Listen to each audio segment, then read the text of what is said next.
qui bouffe trop? Est-ce que c'est le professeur qui bouffe trop? Est-ce que le préfet, refuse de tremper dans des sales choses? Aujourd'hui, il a 73 millions en plein Paris. Tu pars ou tu fais quoi avec? Justifie ça. C'est quoi le salaire d'un préfet ici? C'est un fonctionnaire, non? Si bien sûr. Il a maximum 800 000. Non. C'est déjà Le salaire d'un préfet. 350 000. Voilà, ça n'atteint pas 350 000. Oui. Je crois que la catégorie ministérielle sont les encore que c'est enseignants. parce que c'est greffé de beaucoup d'autres petites choses. De service. Oui, en termes de salaire, le préfet de catégorie A2 de la fonction publique, donc c'est comme les proviseurs de lycée. On va donc repasser la parole à Pierre Bériot pour la dénonciation du jour. D'accord. Il y a un fait qui s'est produit hier à l'aéroport Roissy-Charles de Gaulle et qui vous donne des frissons, je ne sais pas pourquoi. Bon. Mais quand moi je parle, vous avez des frissons. Je vois mes enfants grandir. Mais quitte le plateau. Il ne faut pas y sortir ici, la Prado, nous va venir, ça entre. Vous savez, j'avais fait licencier un collaborateur à Info TV pour avoir dit ça lorsque nous parlions de l'arrestation de M. Amogobilinga. J'ai demandé au PDG d'Info TV de le licencier, on l'a licencié. Parce qu'il avait osé dire que lui n'est pas dans l'affaire. Ok, je vois. Maintenant, vous avez compris. Ok. Hier, à l'aéroport Roissy-Charles de Gaulle, un fait s'est produit. Mais nous voulons dénoncer la manipulation dans ce fait. Professeur Baebek, le préfet du Vouri, Silak Mvogo, est allé à voyager et à l'aéroport, on l'a interpellé. Il possédait sur lui une forte somme d'argent. En euros, la somme comptabilisée par la douane française, c'est 20 000 euros, soit 13 millions de francs CFA. En bien, vrai bien. Oui, bien sûr. Mais les réseaux sociaux se sont enflammés. Le premier montant indiqué, c'était 150 000 euros. Le deuxième, 130 000 euros. Il faut déjà préciser qu'on n'a pas le droit de voyager directement avec en liquide cette somme d'argent. Ce qu'on fait dans ce cas-là, c'est des travel checks. On ne voyage pas avec de l'argent liquide, ces montants-là. C'est interdit. Ça donne l'impression de faire du blanchiment d'argent et autres. Donc, de toutes les façons, il y a des procédures pour avoir des fortes sommes d'argent lorsqu'on se déplace. Le préfet ne les a pas respectées. Mais il a été relâché parce que, dit-il, c'est un argent qu'il utilise pour ses soins médicaux. Il est allé faire ses soins médicaux à Paris. Voilà la réponse que lui, il a donnée.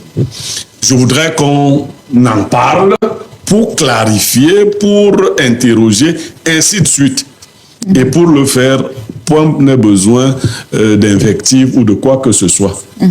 Et je vais conclure en disant que ceux qui travaillent avec moi ne doivent plus craindre que la Prado noire ou quelque chose de ce genre-là.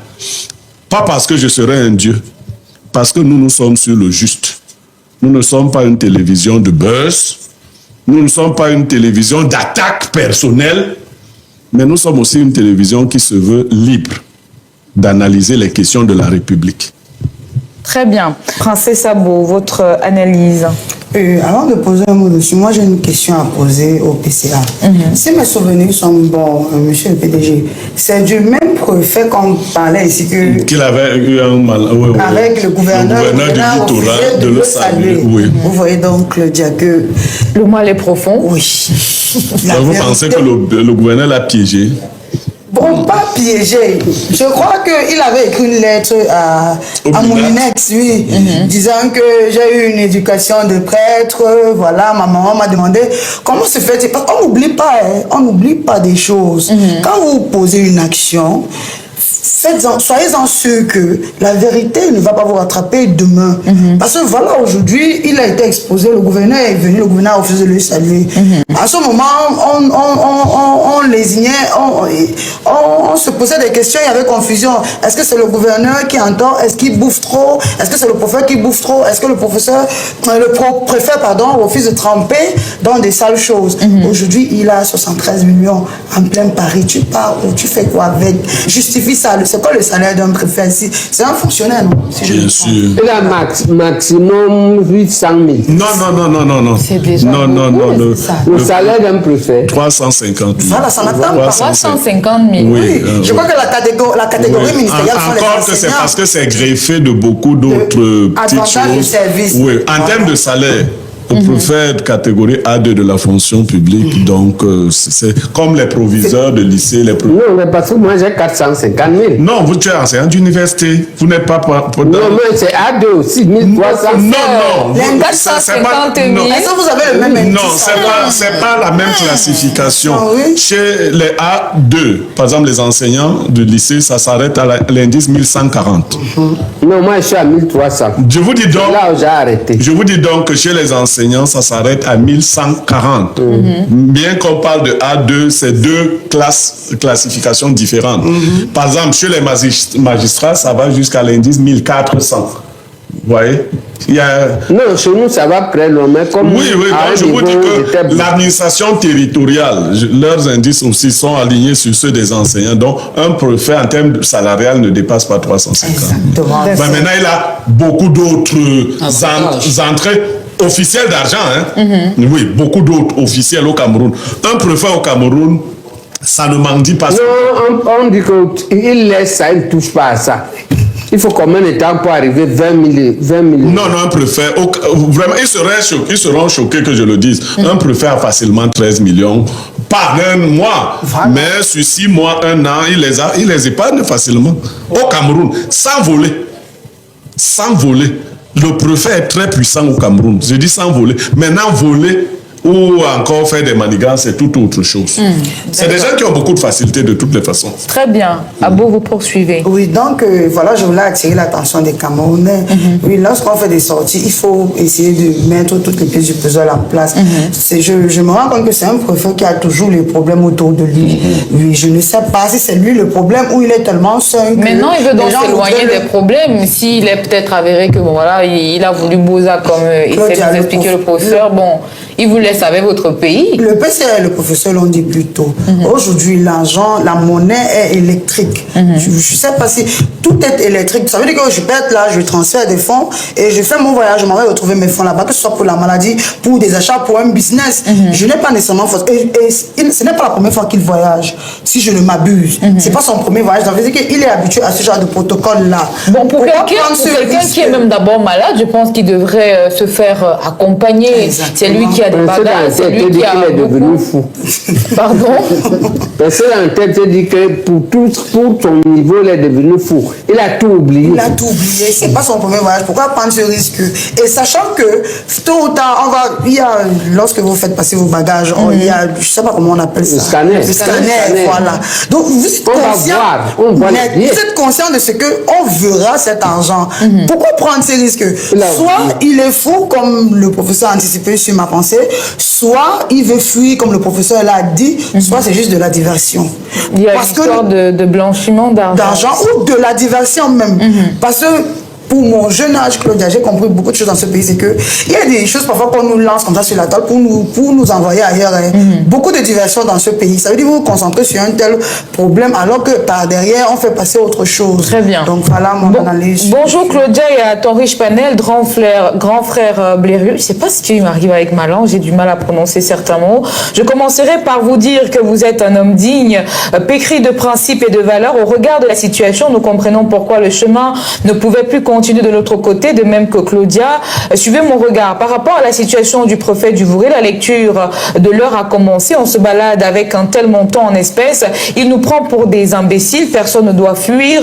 Michael qui nous écrit depuis le Canada. On va prendre ce message. Bonjour Claudia, avec toute l'admiration que j'ai pour Blériot. Je ne comprends pas comment il peut croire à de telles explications farfelues. Blériot qui dit rétablir la vérité et qui fait sien les explications gestion du préfet? Est-ce qu'il a une note administrative des services français qui corrobore les dires du préfet? Même si cet argent était vraiment destiné à se soigner, pourquoi le transporter en espèces? Vous allez me faire croire qu'un tel monsieur n'a pas de compte dans une banque internationale. Après 8 ans en Europe, je peux vous dire qu'on ne peut pas sortir autant d'argent en liquide dans une institution financière pour régler une facture de soins. Cela n'a pas de sens. Vous faites ça, la police va débarquer sur le champ. La valise a même d'abord fait comment pour quitter le Cameroun? Vraiment, et monsieur Yemek veut justifier ça. J'apprécie à moitié cette menace tactique que tu viens de faire à ta présentatrice. Les fautes professionnelles se corrigent en off. C'est un manquement à la manière de manager. Sao Tao, le dictateur depuis Toulouse, qui nous écrit. Petite correction, le préfet, c'est un administrateur civil A1 et non A2. Autre chose, professeur Baebek ne peut pas avoir seulement 450 000 à l'indice 1300. Moi, je suis également enseignante universitaire à l'indice 870 et je suis à 456 000. Par conséquent, monsieur Baebek serait à plus de 500 000 avec son ancienneté. Philippot qui nous écrit depuis la ville de Tchang. Pierre Yemek, votre analyse sur la dénonciation du jour. Bon, Philippot, il a dit beaucoup de choses. Et il a dit que c'était un recadrage tactique. Oui, c'est clair que c'était un recadrage tactique parce que la personne a dit plusieurs fois, je veux voir mes enfants grandir. Donc, elle ne le dira plus. C'est clair qu'on ne dit pas ça. On va... et moi, nous ne sommes pas des vendus. Nous aussi. Et elle n'a qu'un seul enfant quand j'en ai 16. Elle veut voir. Voilà. Donc, elle veut voir son enfant un seul. Bon, non, je reviens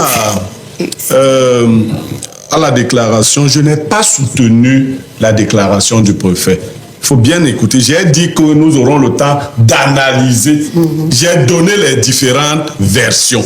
J'ai dit qu'on a dit 130 000 euros, 150 000 euros, 20 000 euros, que lui, le préfet, a dit que c'était pour ses soins médicaux et qu'on l'a libéré. Je n'ai pas dit que cette version est vraie. Ce monsieur devait donc attendre mon analyse. J'ai placé les pions.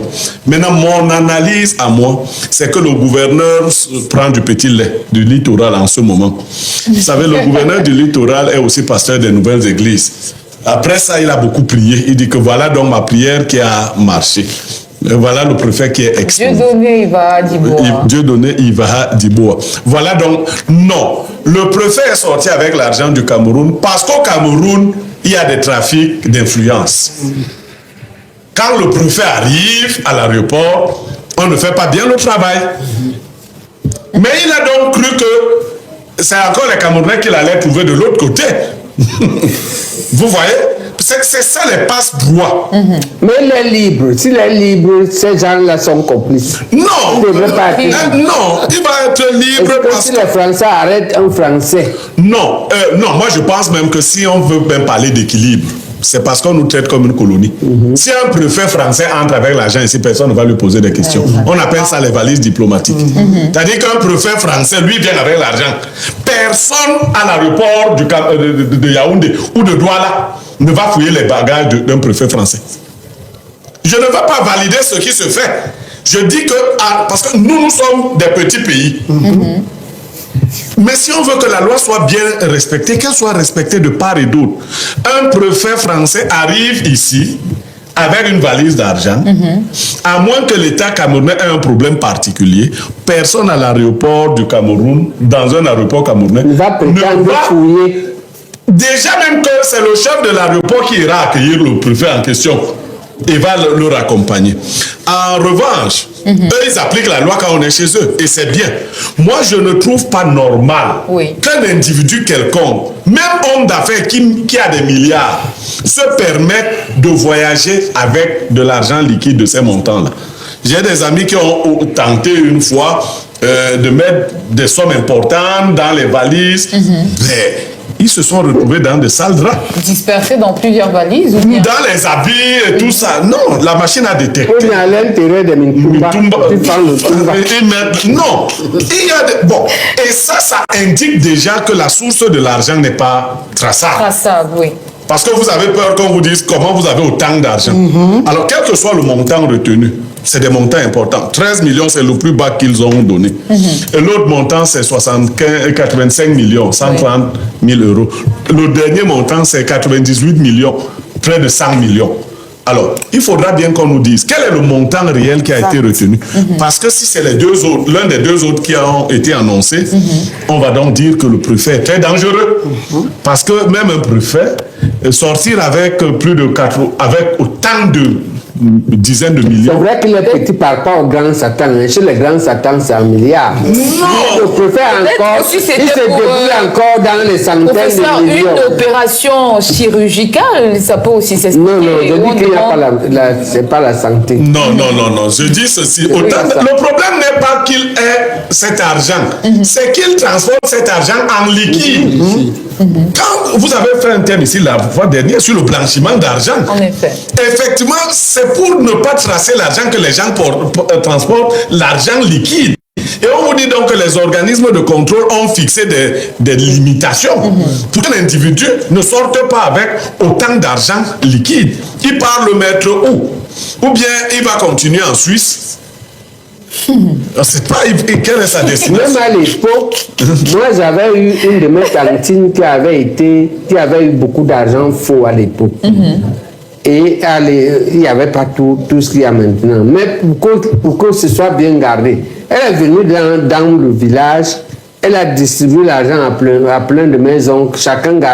Les gens gardaient les choses comme 15 millions, 25 millions. Et la contrepartie, c'était que vous pourriez bouffer la moitié. Et l'autre moitié, vous gardez quand il y aura la paix, quand tout le monde aura oublié. Vous allez restituer. Évidemment, ils n'ont pas restitué.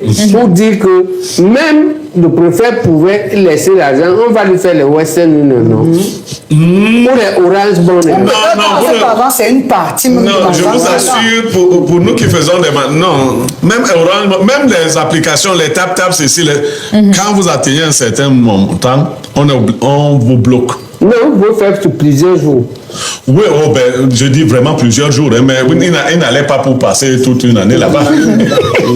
Non, comme un neveu, si tu leur donnes 5 millions, ils t'envoient 500 000 pendant 5 jours ou 5 semaines, et lui garde 2 500 000, quel cousin, quel neveu va